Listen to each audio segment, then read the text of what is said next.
ನಮಸ್ಕಾರ ಸ್ನೇಹಿತರೆ, ನಮ್ಮ ಮೋಟಿವೇಶನಲ್ ಸೌರಭ್ ಯೂಟ್ಯೂಬ್ ಚಾನೆಲ್ಗೆ ಸ್ವಾಗತ. ಸ್ನೇಹಿತರೆ, ಒಂದು ಪ್ರಶ್ನೆಯನ್ನು ನಿಮ್ಮ ಹೃದಯಕ್ಕೆ ಕೇಳಿಕೊಳ್ಳಿ. ನಾಳೆ ಎಂಬ ಪದವನ್ನು ನೀವು ಎಷ್ಟು ಬಾರಿ ಬಳಸಿದ್ದೀರಿ? ನಾಳೆಯಿಂದ ವ್ಯಾಯಾಮ ಶುರು ಮಾಡ್ತೀನಿ, ನಾಳೆಯಿಂದ ಓದೋಕೆ ಶುರು ಮಾಡ್ತೀನಿ, ನಾಳೆಯಿಂದ ಹೊಸ ಕೆಲಸ ಶುರು ಮಾಡ್ತೀನಿ. ಈ ಮಾತುಗಳನ್ನು ನಾವು ಎಷ್ಟೋ ಬಾರಿ ಆಡುತ್ತೇವೆ. ಆದರೆ ಆ ನಾಳೆ ಎಂಬುದು ಎಂದಿಗೂ ಬರುವುದೇ ಇಲ್ಲ ಎಂಬ ಸತ್ಯ ನಮಗೆ ಗೊತ್ತಿಲ್ಲವೇ? ಪ್ರತಿದಿನವೂ ಸೂರ್ಯ ಮೂಡುತ್ತಾನೆ, ಆದರೆ ನಮ್ಮ ಮನಸ್ಸಿನಲ್ಲಿ ಆ ಸಂಕಲ್ಪದ ಸೂರ್ಯ ಮೂಡುವುದೇ ಇಲ್ಲ. ನಾವು ಕಾಯುತ್ತಲೇ ಇರುತ್ತೇವೆ, ಸರಿಯಾದ ಸಮಯಕ್ಕಾಗಿ, ಸರಿಯಾದ ಪರಿಸ್ಥಿತಿಗಾಗಿ, ಸರಿಯಾದ ಮನಸ್ಥಿತಿಗಾಗಿ.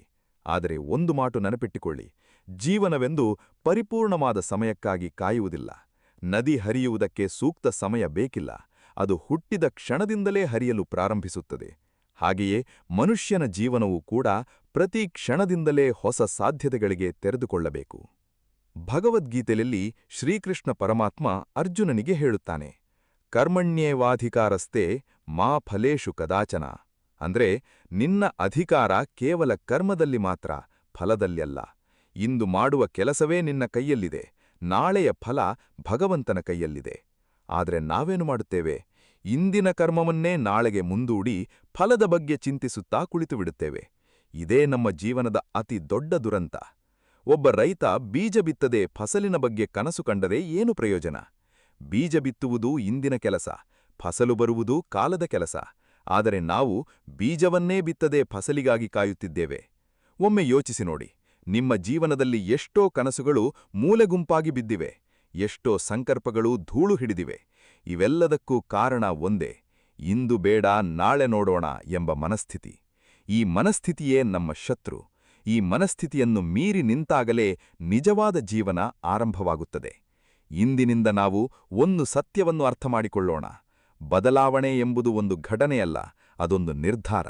ಆ ನಿರ್ಧಾರ ತೆಗೆದುಕೊಳ್ಳಲು ಯಾವ ಶುಭ ಮುಹೂರ್ತವೂ ಬೇಕಿಲ್ಲ, ಯಾವ ವಿಶೇಷ ದಿನವೂ ಬೇಕಿಲ್ಲ. ಈ ಕ್ಷಣವೇ, ಈ ಉಸಿರೇ ಸಾಕು.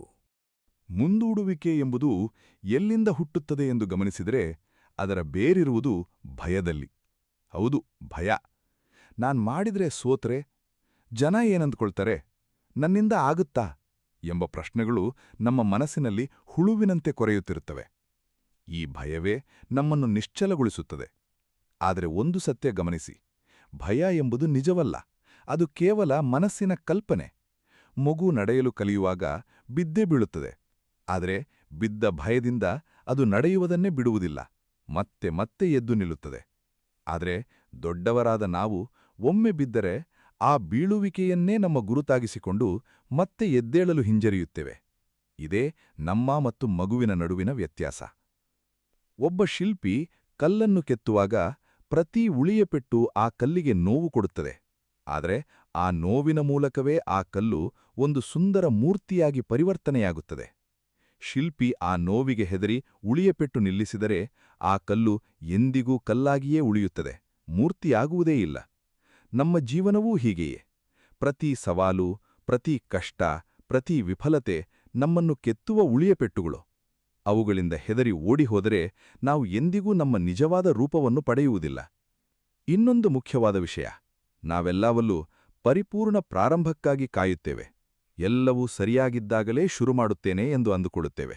ಆದರೆ ಪ್ರಕೃತಿಯನ್ನು ನೋಡಿ, ಮಳೆ ಬರುವಾಗ ಬೀಜ ಪರಿಪೂರ್ಣ ಸ್ಥಿತಿಗಾಗಿ ಕಾಯುವುದಿಲ್ಲ, ಸಿಕ್ಕ ತೇವಾಂಶದಲ್ಲೇ ಮೊಳಕೆಯೊಡೆಯುತ್ತದೆ. ಪಕ್ಷಿ ಮೊದಲ ಬಾರಿ ಹಾರುವಾಗ ಆಕಾಶ ಪರಿಪೂರ್ಣವಾಗಿ ಶಾಂತವಾಗಿರಬೇಕೆಂದು ಕಾಯುವುದಿಲ್ಲ. ಪರಿಪೂರ್ಣತೆ ಎಂಬುದು ಒಂದು ಭ್ರಮೆ, ಅದು ಎಂದಿಗೂ ಬರುವುದಿಲ್ಲ. ಪ್ರಾರಂಭಿಸಿದ ನಂತರವೇ ಪರಿಪೂರ್ಣತೆ ರೂಪುಗೊಳ್ಳುತ್ತದೆ, ಪ್ರಾರಂಭಕ್ಕೆ ಮೊದಲಲ್ಲ. ಸಂತ ಕಬೀರದಾಸರು ಹೇಳಿದ ಒಂದು ಮಾತು ನೆನಪಾಗುತ್ತದೆ: ಕಾಲ್ ಕರೆ ಸೋ ಆಜ್ ಕರ್, ಆಜ್ ಕರೆ ಸೋ ಅಬ್. ಅಂದರೆ, ನಾಳೆ ಮಾಡಬೇಕಾದದ್ದನ್ನು ಇಂದೇ ಮಾಡು, ಇಂದು ಮಾಡಬೇಕಾದದ್ದನ್ನು ಈಗಲೇ ಮಾಡು. ಏಕೆಂದರೆ ಕ್ಷಣ ಕ್ಷಣಕ್ಕೂ ಪ್ರಳಯ ಆವರಿಸಬಹುದು, ಮತ್ತೆ ಆ ಕೆಲಸ ಮಾಡುವ ಅವಕಾಶ ಸಿಗದೇ ಹೋಗಬಹುದು. ಜೀವನ ಎಂಬುದು ಖಚಿತವಲ್ಲ, ಆದರೆ ನಮ್ಮ ಇಂದಿನ ಪ್ರಯತ್ನ ಖಚಿತವಾಗಿರಬೇಕು. ಬದಲಾವಣೆಗೆ ಮುಂದಾಗುವಾಗ ನಮ್ಮನ್ನು ಕಟ್ಟಿಹಾಕುವ ಇನ್ನೊಂದು ದೊಡ್ಡ ಸಂಕೋಲೆ ಎಂದರೆ ಬೇರೆಯವರೊಂದಿಗಿನ ಹೋಲಿಕೆ. ನಾವು ಸದಾ ಪಕ್ಕದ ಮನೆಯವನ ಸಾಧನೆ, ಸ್ನೇಹಿತನ ಪ್ರಗತಿ, ಸಂಬಂಧಿಕರ ಯಶಸ್ಸನ್ನು ನೋಡುತ್ತಾ ಅವನಿಗೆ ಸಾಧ್ಯವಾಯಿತು, ನನಗ್ಯಾಕೆ ಆಗಲಿಲ್ಲ ಎಂದು ಕೊರಗುತ್ತೇವೆ. ಈ ಕೊರಗು ನಮ್ಮನ್ನು ಮುಂದೆ ಸಾಗಲು ಬಿಡುವುದಿಲ್ಲ. ಬದಲಿಗೆ ಅಸೂಯೆ ಮತ್ತು ಹತಾಶೆಯ ಕೂಪಕ್ಕೆ ತಳ್ಳುತ್ತದೆ. ಆದರೆ ಒಂದು ಸತ್ಯ ಅರ್ಥಮಾಡಿಕೊಳ್ಳಿ. ಪ್ರಕೃತಿಯಲ್ಲಿ ಎರಡು ಮರಗಳು ಒಂದೇ ರೀತಿ ಬೆಳೆಯುವುದಿಲ್ಲ. ತೆಂಗಿನ ಮರ ಎತ್ತರಕ್ಕೆ ಬೆಳೆದರೆ ಮಾವಿನ ಮರ ಹರಡಿಕೊಂಡು ಬೆಳೆಯುತ್ತದೆ. ಗುಲಾಬಿ ಗಿಡ ಮುಳ್ಳಿನ ನಡುವೆ ಅರಳಿದರೆ ತಾವರೆ ಕೆಸರಿನ ನಡುವೆ ಅರಳುತ್ತದೆ. ಪ್ರತಿಯೊಂದಕ್ಕೂ ಅದರದ್ದೇ ಆದ ಸಮಯ, ಅದರದ್ದೇ ಆದ ಮಾರ್ಗ ಇರುತ್ತದೆ. ನಿಮ್ಮ ಜೀವನದ ಪ್ರಯಾಣ ಬೇರೆಯವರ ಪ್ರಯಾಣಕ್ಕಿಂತ ಭಿನ್ನವಾಗಿರುತ್ತದೆ. ಒಬ್ಬ ವಿದ್ಯಾರ್ಥಿ 20ರ ವಯಸ್ಸಿಗೆ ಯಶಸ್ಸು ಪಡೆದರೆ ಇನ್ನೊಬ್ಬ 35ನೇ ವಯಸ್ಸಿಗೆ ಪಡೆಯಬಹುದು. ಇದರಲ್ಲಿ ಯಾರೂ ಸೋತವರಲ್ಲ. ಪ್ರಕೃತಿಯಲ್ಲಿ ಬಿದಿರು ಮೊದಲ 4 ವರ್ಷ ಬರೀ ಬೇರುಗಳನ್ನೇ ಬಳಸುತ್ತದೆ. ಮೇಲ್ಮೈಯಲ್ಲಿ ಏನೂ ಕಾಣಿಸುವುದಿಲ್ಲ. ಜನ ಅದನ್ನು ನೋಡಿ ಸತ್ತು ಹೋಗಿದೆ ಎಂದುಕೊಳ್ಳಬಹುದು. ಆದರೆ 5ನೇ ವರ್ಷದಲ್ಲಿ ಆ ಬಿದಿರು ಕೇವಲ 6 ವಾರಗಳಲ್ಲಿ 90 ಅಡಿ ಎತ್ತರಕ್ಕೆ ಬೆಳೆದುಬಿಡುತ್ತದೆ.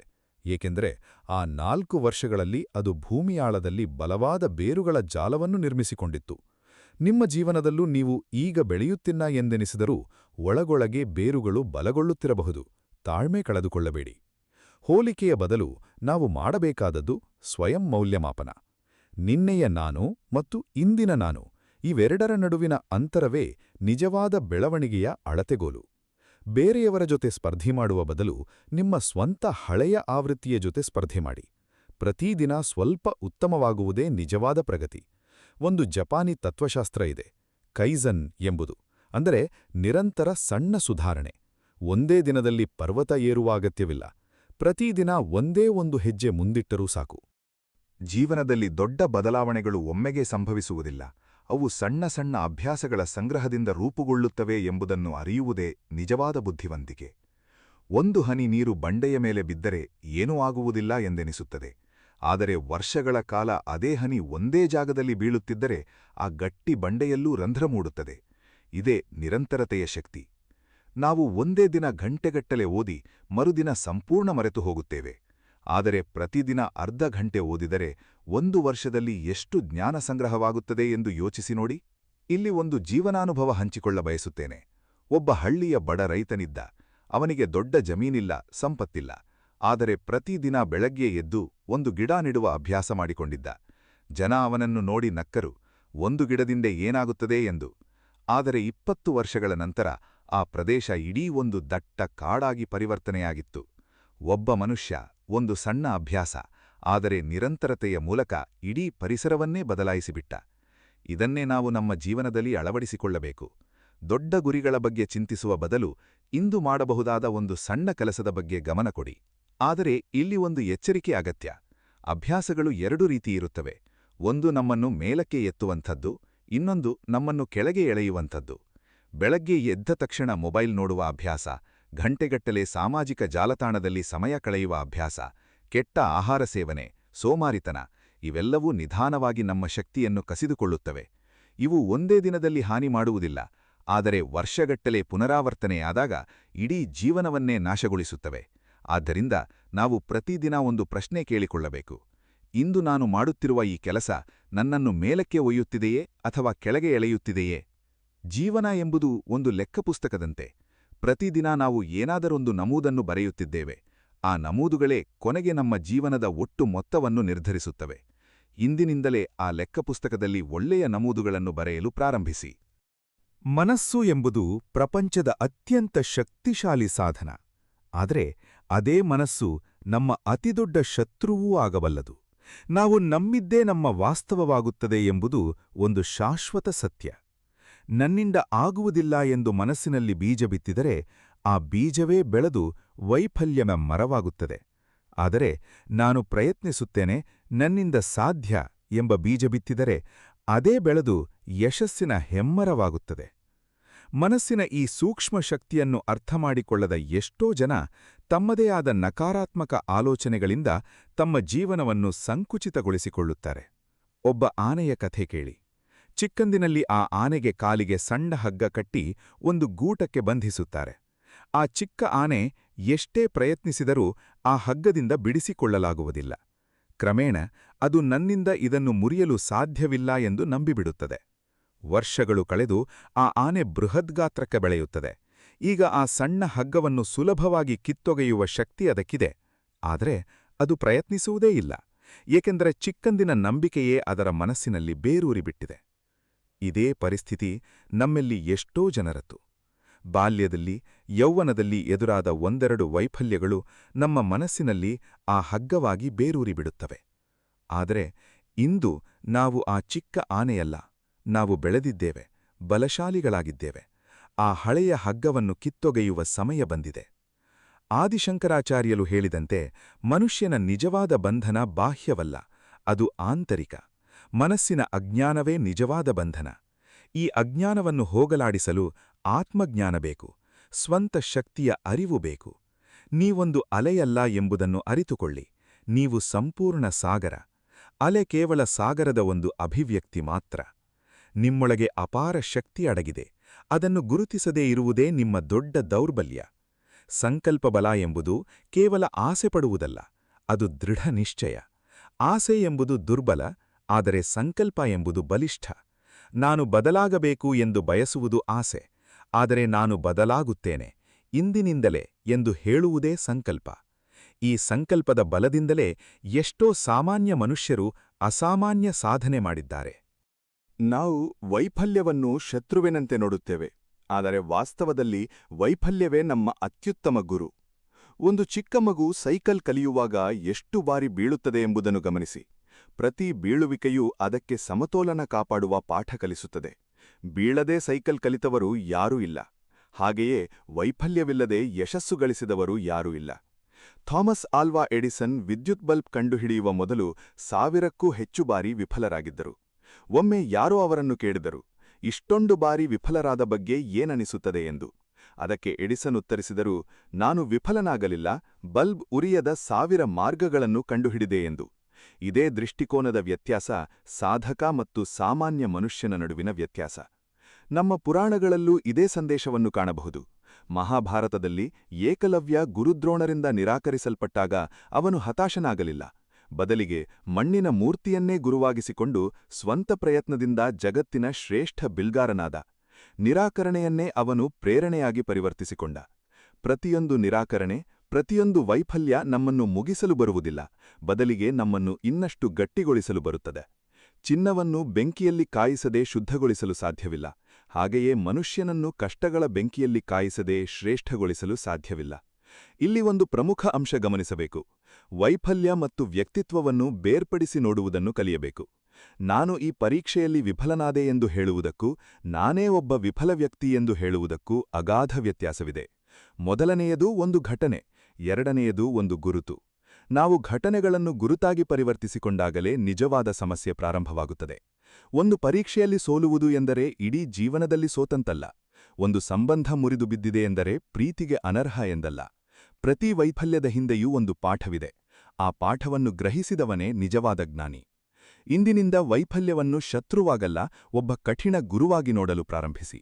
ಆ ಗುರು ನೋವಿನ ಮೂಲಕ ಪಾಠ ಕಲಿಸುತ್ತಾನೆ, ಆದರೆ ಆ ಪಾಠ ಎಂದಿಗೂ ಮರೆಯಲಾಗದಷ್ಟು ಆಳವಾಗಿ ಅಚ್ಚೊತ್ತಿರುತ್ತದೆ. ಸಮಯ ಎಂಬುದು ಪ್ರಪಂಚದ ಅತ್ಯಂತ ಅಮೂಲ್ಯ ಸಂಪತ್ತು, ಏಕೆಂದರೆ ಅದೊಂದೇ ಎಂದಿಗೂ ಹಿಂತಿರುಗಿ ಬಾರದ ಸಂಪತ್ತು. ಹಣ ಕಳೆದು ಹೋದರೆ ಮತ್ತೆ ಗಳಿಸಬಹುದು, ಆರೋಗ್ಯ ಕೆಟ್ಟರೆ ಚಿಕಿತ್ಸೆಯಿಂದ ಸುಧಾರಿಸಬಹುದು, ಆದರೆ ಕಳೆದುಹೋದ ಸಮಯ ಎಂದಿಗೂ ಮರಳಿ ಬರುವುದಿಲ್ಲ. ಆದರೂ ನಾವು ಈ ಅಮೂಲ್ಯ ಸಂಪತ್ತನ್ನು ಅತ್ಯಂತ ನಿರ್ಲಕ್ಷ್ಯದಿಂದ ವ್ಯಯಿಸುತ್ತೇವೆ. ಘಂಟೆಗಟ್ಟಲೆ ಅನಗತ್ಯ ವಿಷಯಗಳಲ್ಲಿ ಕಳೆದು ಹೋಗುತ್ತೇವೆ, ಆದರೆ ಒಂದೇ ಒಂದು ನಿಮಿಷ ಆತ್ಮಾವಲೋಕನಕ್ಕೆ ಮೀಸಲಿಡುವುದಿಲ್ಲ. ಒಂದು ಸುಂದರ ಕಥೆಯಿದೆ. ಒಬ್ಬ ಪ್ರಾಧ್ಯಾಪಕ ತರಗತಿಗೆ ಒಂದು ಖಾಲಿ ಜಾಡಿಯನ್ನು ತಂದು ಅದರಲ್ಲಿ ದೊಡ್ಡ ದೊಡ್ಡ ಕಲ್ಲುಗಳನ್ನು ತುಂಬಿದರು. ಜಾಡಿ ತುಂಬಿತೆ ಎಂದು ಕೇಳಿದಾಗ ವಿದ್ಯಾರ್ಥಿಗಳು ಹೌದು ಎಂದರು. ನಂತರ ಅವರು ಸಣ್ಣ ಕಲ್ಲುಗಳನ್ನು ಸುರಿದರು. ಅವು ದೊಡ್ಡ ಕಲ್ಲುಗಳ ಸಂಧಿಗಳಲ್ಲಿ ತುಂಬಿಕೊಂಡವು. ಮತ್ತೆ ಮರಳು ಸುರಿದರು, ಅದೂ ಜಾಗ ಮಾಡಿಕೊಂಡಿತು. ಕೊನೆಗೆ ನೀರು ಸುರಿದರು, ಅದು ಒಳಸೇರಿತು. ಈ ಪ್ರಯೋಗದ ಪಾಠವೇನೆಂದರೆ, ನೀವು ಮೊದಲು ದೊಡ್ಡ ಕಲ್ಲುಗಳನ್ನು, ಜೀವನದ ಮುಖ್ಯ ಆದ್ಯತೆಗಳನ್ನು ಜಾಡಿಗೆ ಹಾಕದಿದ್ದರೆ ಆಮೇಲೆ ಅವುಗಳಿಗೆ ಎಂದಿಗೂ ಜಾಗ ಸಿಗುವುದಿಲ್ಲ. ಸಣ್ಣಪುಟ್ಟ ಕೆಲಸಗಳಿಂದ ಮರಳು ನೀರಿನಂತೆ ಜಾಡಿ ತುಂಬಿ ಹೋಗುತ್ತದೆ, ಮುಖ್ಯವಾದ ದೊಡ್ಡ ಕಲ್ಲುಗಳಿಗೆ ಸ್ಥಳವೇ ಇಲ್ಲದಂತಾಗುತ್ತದೆ. ನಿಮ್ಮ ಜೀವನದ ದೊಡ್ಡ ಕಲ್ಲುಗಳು ಯಾವುವು? ಆರೋಗ್ಯ, ಕುಟುಂಬ, ಆಧ್ಯಾತ್ಮಿಕ ಬೆಳವಣಿಗೆ, ವೃತ್ತಿಪರ ಕೌಶಲ್ಯ, ಇವುಗಳಿಗೆ ಮೊದಲು ಸಮಯ ಮೀಸಲಿಡಿ. ಆಮೇಲೆ ಉಳಿದ ಸಮಯದಲ್ಲಿ ಸಣ್ಣಪುಟ್ಟ ಕೆಲಸಗಳನ್ನು ಮಾಡಿ.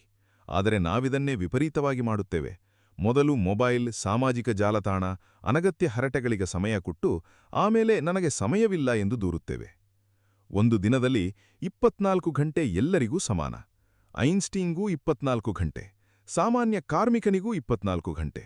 ವ್ಯತ್ಯಾಸವಿರುವುದು ಆ ಸಮಯವನ್ನು ಹೇಗೆ ಬಳಸುತ್ತೇವೆ ಎಂಬುದರಲ್ಲಿ.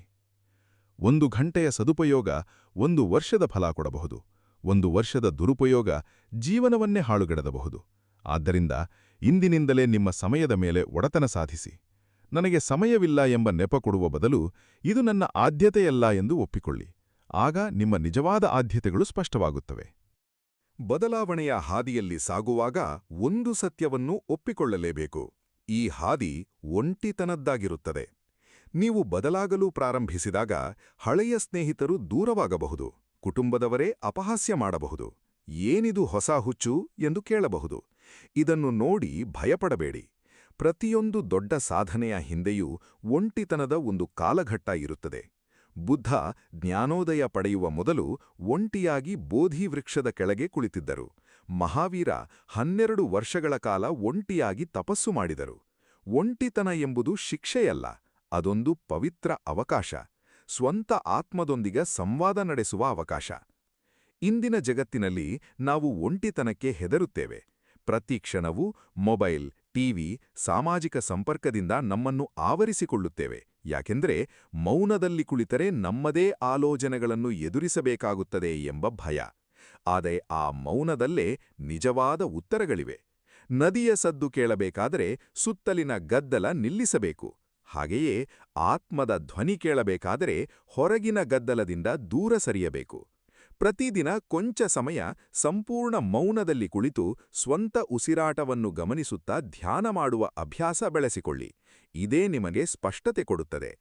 ಆದರೆ ಒಂಟಿತನ ಮತ್ತು ಏಕಾಂಗಿತನದ ನಡುವೆ ವ್ಯತ್ಯಾಸ ಅರಿಯಬೇಕು. ಏಕಾಂಗಿತನ ಎಂಬುದು ನೋವಿನದು, ಅಸಹಾಯಕತೆಯದು. ಆದರೆ ಒಂಟಿತನ ಎಂಬುದು ಆಯ್ಕೆಯದು, ಶಕ್ತಿಯದು.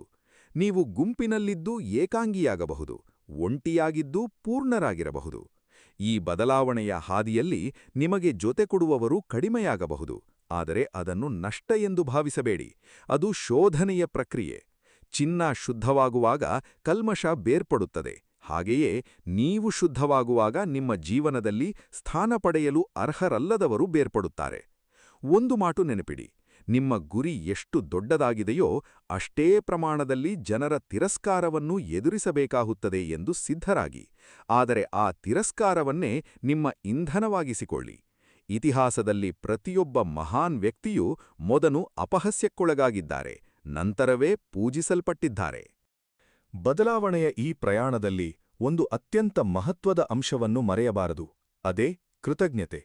ನಾವು ಯಾವಾಗಲೂ ಇನ್ನೂ ಏನು ಬೇಕು ಎಂಬ ಚಿಂತೆಯಲ್ಲೇ ಮುಳುಗಿ ಈಗ ಏನಿದೆಯೋ ಅದನ್ನು ಮರೆತುಬಿಡುತ್ತೇವೆ. ಒಂದು ಸುಂದರ ಸತ್ಯವೇನೆಂದರೆ, ಕೃತಜ್ಞತೆ ಇಲ್ಲದ ಮನಸ್ಸು ಎಷ್ಟೇ ಸಂಪತ್ತು ಗಳಿಸಿದರೂ ಸಂತೃಪ್ತಿ ಪಡೆಯುವುದಿಲ್ಲ. ಆದರೆ ಕೃತಜ್ಞತೆಯುಳ್ಳ ಮನಸ್ಸು ಕಡಿಮೆ ಇದ್ದರೂ ಆನಂದದಿಂದ ಬದುಕುತ್ತದೆ. ಪ್ರತಿದಿನ ಬೆಳಗ್ಗೆ ಎದ್ದ ತಕ್ಷಣ ಇಂದು ನಿಮಗೆ ಸಿಕ್ಕ ಈ ಹೊಸ ಉಸಿರಿಗಾಗಿ ಒಂದು ಕ್ಷಣ ಕೃತಜ್ಞತೆ ಸಲ್ಲಿಸಿ. ಇದೇ ಜೀವನದ ಬಗೆಗಿನ ದೃಷ್ಟಿಕೋನವನ್ನೇ ಸಂಪೂರ್ಣ ಬದಲಾಯಿಸಿಬಿಡುತ್ತದೆ. ಒಬ್ಬ ವೃದ್ಧ ಸಂತರ ಬಳಿ ಒಬ್ಬ ಯುವಕ ಬಂದು, ನನ್ನ ಜೀವನದಲ್ಲಿ ಏನೂ ಸರಿಯಾಗಿಲ್ಲ, ಎಲ್ಲವೂ ಕೊರತೆಯೇ ಎಂದು ದೂರಿದ. ಆ ಸಂತರು ಮುಗುಳ್ನಗುತ್ತಾ, ನಿನ್ನ ಕಣ್ಣುಗಳಿಗೆ ಎಷ್ಟು ಬೆಲೆ ಕಟ್ಟುತ್ತೀಯಾ? 1 ಕೋಟಿ ರೂಪಾಯಿಗೆ ಕಣ್ಣುಗಳನ್ನು ಮಾರುತ್ತೀಯಾ ಎಂದು ಕೇಳಿದರು. ಯುವಕ ಇಲ್ಲ ಎಂದ. ಹಾಗಾದರೆ ನಿನ್ನ ಕೈಗಳು? ಮತ್ತೆ ಇಲ್ಲ ಎಂದ. ಸಂತರು ಹೇಳಿದರು, ನೀನು ಈಗಾಗಲೇ ಕೋಟ್ಯಾಧಿಪತಿ, ಆದರೆ ಅದನ್ನು ಗುರುತಿಸುತ್ತಿಲ್ಲ. ಇದೇ ನಮ್ಮೆಲ್ಲರ ಪರಿಸ್ಥಿತಿ. ನಮ್ಮಲ್ಲಿ ಇರುವುದನ್ನು ಮರೆತು ಇಲ್ಲದಿರುವುದರ ಬಗ್ಗೆ ಚಿಂತಿಸುತ್ತಾ ಜೀವನ ಕಳೆಯುತ್ತೇವೆ. ಆದರೆ ಕೃತಜ್ಞತೆ ಎಂದರೆ ಎಲ್ಲದಕ್ಕೂ ತೃಪ್ತರಾಗಿ ಸುಮ್ಮನಿರುವುದು ಎಂದಲ್ಲ. ಪ್ರಗತಿಗಾಗಿ ಪ್ರಯತ್ನ ಮಾಡುತ್ತಲೇ ಈಗ ಇರುವುದಕ್ಕೆ ಕೃತಜ್ಞರಾಗಿರುವುದು, ಇದೇ ನಿಜವಾದ ಸಮತೋಲನ. ಇದನ್ನೇ ಗೀತೆಯಲ್ಲಿ ಸಮತ್ವಂ ಯೋಗ ಉಚ್ಯತೆ ಎಂದು ಕರೆಯಲಾಗಿದೆ. ಸಮಚಿತ್ತವೇ ಯೋಗ. ಸುಖ ದುಃಖ, ಲಾಭನಷ್ಟ, ಜಯ ಅಪಜಯ ಇವೆಲ್ಲವನ್ನೂ ಸಮಾನ ಭಾವದಿಂದ ಸ್ವೀಕರಿಸುತ್ತಾ ಮುಂದೆ ಸಾಗುವುದೇ ನಿಜವಾದ ಜ್ಞಾನ. ವರ್ತಮಾನದ ಕ್ಷಣದಲ್ಲಿ ಬದುಕುವ ಕಲೆಯೂ ಇಷ್ಟೇ ಮುಖ್ಯ. ನಾವು ಇಲ್ಲಿ ಇದ್ದು ಮನಸ್ಸಿನಿಂದ ಎಲ್ಲೋ ಇರುತ್ತೇವೆ, ಗತಕಾಲದ ವಿಷಾದದಲ್ಲಿ ಅಥವಾ ಭವಿಷ್ಯದ ಆತಂಕದಲ್ಲಿ. ಆದರೆ ಜೀವನ ಇರುವುದೇ ಈ ಕ್ಷಣದಲ್ಲಿ. ಈಗ ನೀವು ಉಸಿರಾಡುತ್ತಿರುವ ಈ ಕ್ಷಣವೇ ನಿಜ. ಉಳಿದದ್ದೆಲ್ಲ ಮನಸ್ಸಿನ ಕಲ್ಪನೆ. ಗತಕಾಲ ಕೇವಲ ನೆನಪು, ಭವಿಷ್ಯ ಕೇವಲ ಊಹೆ. ಈ ಕ್ಷಣವನ್ನು ಪೂರ್ಣವಾಗಿ ಬದುಕುವುದನ್ನು ಕಲಿತಾಗಲೇ ನಿಜವಾದ ಶಾಂತಿ ಸಿಗುತ್ತದೆ. ಇಂದಿನಿಂದ ಪ್ರತಿ ರಾತ್ರಿ ಮಲಗುವ ಮೊದಲು 3 ವಿಷಯಗಳಿಗಾಗಿ ಕೃತಜ್ಞತೆ ಸಲ್ಲಿಸುವ ಅಭ್ಯಾಸ ಮಾಡಿಕೊಳ್ಳಿ. ಈ ಸಣ್ಣ ಅಭ್ಯಾಸ ನಿಮ್ಮ ಇಡೀ ಜೀವನ ದೃಷ್ಟಿಕೋನವನ್ನೇ ಬದಲಾಯಿಸಬಲ್ಲದು. ಸ್ನೇಹಿತರೆ, ಈಗ ನಾವು ನಮ್ಮ ಈ ಆಧ್ಯಾತ್ಮಿಕ ಪ್ರಯಾಣದ ಅಂತಿಮ ಘಟ್ಟಕ್ಕೆ ಬಂದಿದ್ದೇವೆ. ಇಲ್ಲಿಯವರೆಗೆ ನಾವು ಮುಂದೂಡುವಿಕೆಯ ಅಪಾಯ, ಹೋಲಿಕೆಯ ಬಂಧನ, ಸಣ್ಣ ಅಭ್ಯಾಸಗಳ ಮಹಾಶಕ್ತಿ, ಮನಸ್ಸಿನ ಸಂಕಲ್ಪಬಲ, ವೈಫಲ್ಯದ ಗುರುತ್ವ, ಸಮಯದ ಅಮೂಲ್ಯತೆ, ಒಂಟಿತನದ ಪವಿತ್ರತೆ ಮತ್ತು ಕೃತಜ್ಞತೆಯ ಶಕ್ತಿಯ ಬಗ್ಗೆ ಆಳವಾಗಿ ಚಿಂತಿಸಿದ್ದೇವೆ. ಈಗ ಒಂದು ಪ್ರಶ್ನೆ ಮಿಕ್ಕಿದೆ. ಈ ಎಲ್ಲ ಜ್ಞಾನವನ್ನು ಕೇವಲ ಕೇಳಿ ಮರೆತು ಬಿಡುತ್ತೀರೋ ಅಥವಾ ಜೀವನದಲ್ಲಿ ಅಳವಡಿಸಿಕೊಂಡು ನಿಜವಾದ ಪರಿವರ್ತನೆ ಸಾಧಿಸುತ್ತೀರೋ? ಜ್ಞಾನ ಎಷ್ಟೇ ಇದ್ರೂ ಆಚರಣೆಗೆ ತರದಿದ್ದರೆ ಅದು ಕೇವಲ ಹೊರೆಯಾಗಿ ಬಿಡುತ್ತದೆ. ಒಂದು ಔಷಧಿಯ ಬಾಟಲಿ ಎಷ್ಟೇ ಶಕ್ತಿಶಾಲಿಯಾಗಿದ್ದರೂ ಅದನ್ನು ಸೇವಿಸದೆ ಕೇವಲ ಬಾಟಲಿ ನೋಡುತ್ತಾ ಕುಳಿತರೆ ರೋಗ ಗುಣವಾಗುವುದಿಲ್ಲ. ಹಾಗೆಯೇ ಇಂದು ನೀವು ಕೇಳಿದ ಈ ಮಾತುಗಳು ಇಂದಿನಿಂದಲೇ ಕಾರ್ಯರೂಪಕ್ಕೆ ಬಾರದಿದ್ದರೆ ಇವೂ ಕೂಡ ಗಾಳಿಯಲ್ಲಿ ಕರಗಿ ಹೋಗುತ್ತವೆ. ಆದ್ದರಿಂದ ಇಂದೇ ಈ ಕ್ಷಣದಿಂದಲೇ ಒಂದು ಸಣ್ಣ ಹೆಜ್ಜೆಯನ್ನಾದರೂ ಇಡಿ. ಒಂದು ಪುಸ್ತಕದ ಒಂದು ಪುಟ ಓದಿ, 5 ನಿಮಿಷ ಧ್ಯಾನ ಮಾಡಿ, ಒಂದು ಆರೋಗ್ಯಕರ ಆಹಾರ ಸೇವಿಸಿ, ಒಂದು ಒಳ್ಳೆಯ ಮಾತನ್ನು ಯಾರಿಗಾದರೂ ಹೇಳಿ. ಈ ಸಣ್ಣ ಹೆಜ್ಜೆಗಳೇ ಮುಂದೆ ದೊಡ್ಡ ಪರ್ವತವಾಗಿ ರೂಪುಗೊಳ್ಳುತ್ತವೆ. ನೆನಪಿಡಿ ಸ್ನೇಹಿತರೆ, ನಿಮ್ಮೊಳಗೆ ಆ ಪರಮಾತ್ಮನ ಅಂಶ ಅಡಗಿದೆ. ನೀವು ಸಾಮಾನ್ಯರಲ್ಲ, ನೀವು ಅಸಾಧಾರಣ ಶಕ್ತಿಯ ಒಡೆಯರು. ಈ ವಿಶ್ವದಲ್ಲಿ ನಿಮ್ಮಂತಹ ಇನ್ನೊಬ್ಬ ವ್ಯಕ್ತಿಯಿಲ್ಲ. ನಿಮ್ಮ ಬೆರಳಚ್ಚಿನಂತೆಯೇ ನಿಮ್ಮ ಜೀವನದ ಉದ್ದೇಶವೂ ವಿಶಿಷ್ಟ. ಆ ಉದ್ದೇಶವನ್ನು ಕಂಡುಕೊಳ್ಳಲು, ಈಡೇರಿಸಲು ನಿಮಗೆ ಕೇವಲ ಒಂದೇ ಜೀವನವಿರುವುದು. ಈ ಜೀವನವನ್ನು ಭಯದಲ್ಲಿ, ಮುಂದೂಡುವಿಕೆಯಲ್ಲಿ, ಹೋಲಿಕೆಯಲ್ಲಿ ದೂರುತ್ತಾ ಕಳೆಯಬೇಡಿ. ಎದ್ದೇಳಿ, ಜಾಗೃತರಾಗಿ, ಸಂಕಲ್ಪ ಮಾಡಿ. ಭಗವಂತ ನಿಮಗೆ ಈ ಅಮೂಲ್ಯ ಜನ್ಮ ಕೊಟ್ಟಿದ್ದಾನೆ, ಅನಂತ ಸಾಮರ್ಥ್ಯ ಕೊಟ್ಟಿದ್ದಾನೆ. ಇನ್ನು ಬಾಕಿಯಿರುವುದು ನಿಮ್ಮ ನಿರ್ಧಾರ ಮಾತ್ರ. ಸೂರ್ಯ ಪ್ರತಿದಿನ ಹೊಸ ಬೆಳಕಿನೊಂದಿಗೆ ಮೂಡುತ್ತಾನೆ. ಅದೇ ರೀತಿ ನಿಮ್ಮೊಳಗೂ ಪ್ರತಿದಿನ ಹೊಸ ಸಂಕಲ್ಪದ ಸೂರ್ಯ ಮೂಡಲಿ. ಇಂದಿನಿಂದಲೇ, ಈ ಕ್ಷಣದಿಂದಲೇ ನಿಮ್ಮ ಹೊಸ ಜೀವನ ಪ್ರಾರಂಭವಾಗಲಿ. ನೆನಪಿಡಿ, ಬದಲಾವಣೆಗೆ ಶುಭ ಮುಹೂರ್ತ ಬೇಕಿಲ್ಲ. ಬೇಕಾಗಿರುವುದು ಕೇವಲ ದೃಢ ಸಂಕಲ್ಪ. ಎದ್ದೇಳಿ, ಪ್ರಕಾಶಿಸಿ, ನಿಮ್ಮ ಗುರಿ ಸಾಧಿಸುವವರೆಗೂ ನಿಲ್ಲದಿರಿ. ಇದಿಷ್ಟು ಈ ಸಂಚಿಕೆಯ ವಿಷಯವಾಗಿದೆ. ಈ ಸಂಚಿಕೆಯ ಅನಿಸಿಕೆ ಅಭಿಪ್ರಾಯಗಳನ್ನು ತಪ್ಪದೇ ನಮ್ಮೊಂದಿಗೆ ಹಂಚಿಕೊಳ್ಳಿ ಮತ್ತು ಲೈಕ್ ಮಾಡುವುದನ್ನು ಮರೆಯಬೇಡಿ. ಈ ಸಂಚಿಕೆ ನಿಮಗೆ ಇಷ್ಟವಾಗಿದ್ದಲ್ಲಿ ಹರೇ ಕೃಷ್ಣ ಎಂದು ಕಾಮೆಂಟ್ ಮಾಡಿ ಅಥವಾ ನಿಮ್ಮಿಷ್ಟದ ದೇವರ ಹೆಸರನ್ನು ಕಾಮೆಂಟ್ನಲ್ಲಿ ಬರೆಯಿರಿ. ಆ ಭಗವಂತನು ನಿಮ್ಮೆಲ್ಲರನ್ನೂ ಆಶೀರ್ವದಿಸಲಿ. ವಂದನೆಗಳು.